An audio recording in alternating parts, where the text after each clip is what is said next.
Ladies and gentlemen, thank you, all my colleagues. This is, someone once said in a similar domestic action that was positive, this is a big deal. This is a real big deal. And I want to thank you, Mr. Prime Minister. One Earth, one family, one future. That's the focus of this G20 summit. And in many ways, it's also the focus of this partnership that we're talking about today. Building sustainable, resilient infrastructure, making quality infrastructure investments, and creating a better future. A future that presents greater opportunity, dignity, and prosperity for everyone. Last year, we came together as one to commit to this vision. And this afternoon, I want to highlight the key ways in which the United States and our partners are working to make this a reality. Economic corridors. You're going to hear that phrase more than once, I expect, over the next decade. Economic corridors. As we work to address infrastructure gaps across low and middle income countries, we need to maximize the impacts of our investments. That's why a few months ago I announced that the United States will work with our partners to invest in economic corridors. In practice, it means we're focusing on regional infrastructure projects that deliver results across multiple countries and in multiple sectors. And today I'm proud to announce that we've finalized a historic agreement for a new India, Middle East, Europe economic corridor. As a key part of this corridor, we're going to invest in ships and rail that extends from India all the way to Europe, connected by the UAE, Saudi Arabia, Jordan, and Israel.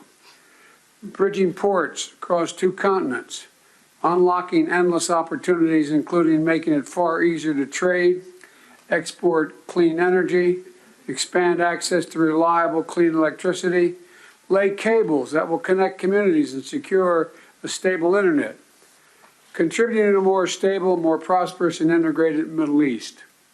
And I want to thank the sponsors. And I particularly want to thank Prime Minister Modi and the Crown Prince of Saudi Arabia, Mohammed bin Salman, and President von der Leyen and the European Commissions. And since he's not speaking today, I wanted to, well, maybe he is speaking today. I had a note he wasn't speaking. At any rate, I'm going to stop there. In the sub-Saharan Africa, we're working in a private-public partnership as well to invest in a trans-African corridor. That includes a new partner, the European Union. President von der Leyen, thank you for making this very possible. Together, as part of this corridor, we're going to invest in a new rail line that will extend from the western port in Angola to the DRC, to Zambia, and ultimately the Indian Ocean. It's a project that's about far from just laying tracks. It's about creating jobs, increasing trade, strengthening supply chains, boosting connectivity, laying foundations that will strengthen commerce and food security for people across multiple countries.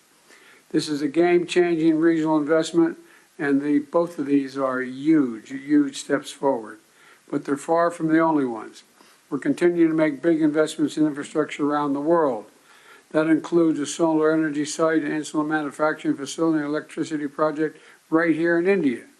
We're continuing to develop economic corridors across Africa, Asia, and the Americas. And together with our partners, we're working to mobilize the trillions of investment needed to close infrastructure gaps around the world, including the formation of a new investor forum that the United States will host in a couple weeks. Let me close with this. The world stands at an inflection point in history, a point where decisions we make today are going to affect the course of our future, all of our futures for decades to come. A point where our investments are more critical than ever. So together, let's continue to work as one to seize this moment in history and maximize our collective investments. To find new partners, to unlock new capital. Because when we invest in low and middle income countries, all countries benefit.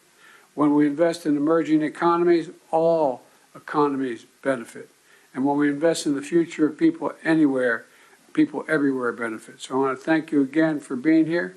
I look forward to working with all of you, and I'm going to turn it back to the Prime Minister. Thank you.